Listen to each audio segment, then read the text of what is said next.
मेरे प्रियो, शैतान धरती का एक प्रचारक है और हम एक विश्वासघात का समय में और बड़ा भयंकर समय में रह रहे हैं। परंतु यह भी सच है कि यह युग सभी युग से एक महान काल है, क्योंकि कुछ समय के बाद एक महान सहस्राब्दी हमारा जीवन में आने वाला है। हमारे सामने फिर से एक अदन की वाटिका है।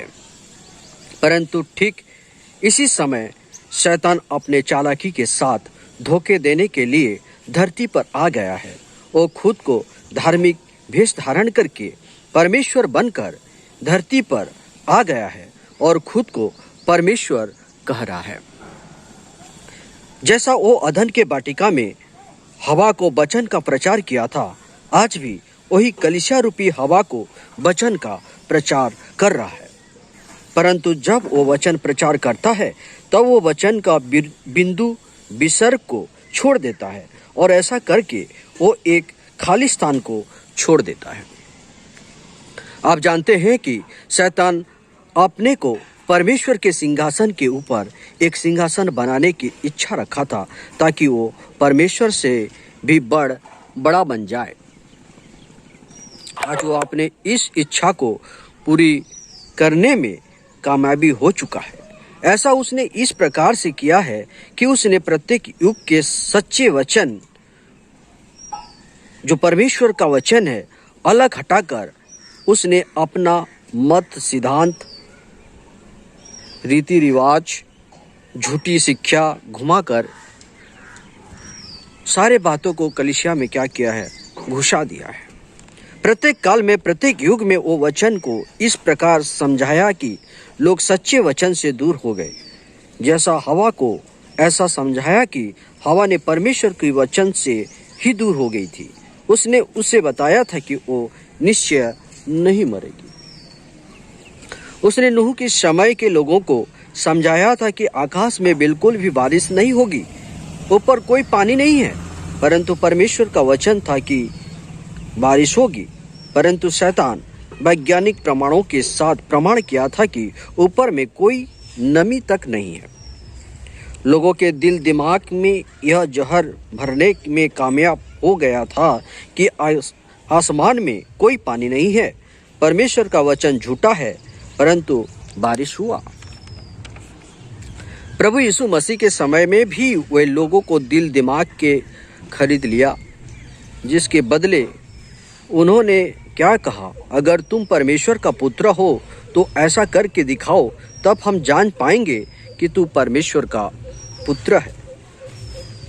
प्रभु यीशु मसीह शैतान के लिए उपहास का पात्र नहीं बना। परमेश्वर कोई जोकर नहीं है।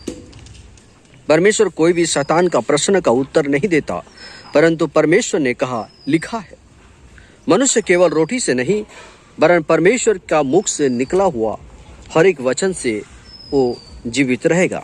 परमेश्वर पत्थर को रोटी बना सकता था।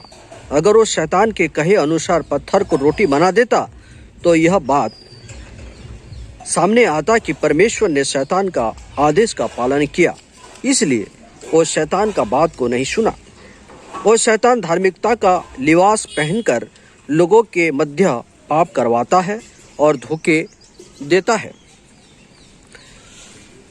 ये प्रतिदिन किए जाने वाले पाप नहीं है कि वे विचार करें, शराब पिए, परमेश्वर का नाम बेमतलब लेते रहें। शैतान इस तरह का पाप नहीं करवाता, परंतु वो दूसरे प्रकार के पाप करवाता है। एक वेश्या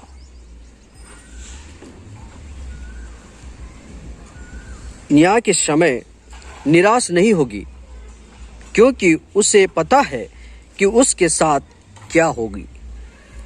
एक शराबी को, एक जुआरी को भी पता है कि उसके साथ क्या होने वाला है, इसलिए वो न्याय के समय उसे कोई हताश, निराश होना नहीं पड़ेगा। झूठे और चोर, डकैत लोगों को भी कोई फर्क नहीं पड़ेगा, क्योंकि वो जानते हैं कि वे क्या किए थे, जिसका दंड उन्हें मिलने वाला है। परंतु उस न्याय के कटघरे में एक ऐसा व्यक्ति को निराश, हताश होने पड़ेगा जो सोच रहा है कि वो परमेश्वर के वचन के अनुसार सही है। और वही व्यक्ति ही वहाँ परमेश्वर के सामने खड़ा होकर कहेगा, क्या मैंने तेरे नाम से सुसमाचार का प्रचार नहीं किया? तेरे नाम से दुष्टात्मा को नहीं निकाला? मैं तेरे नाम से बीमारियों को चंगा नहीं किया?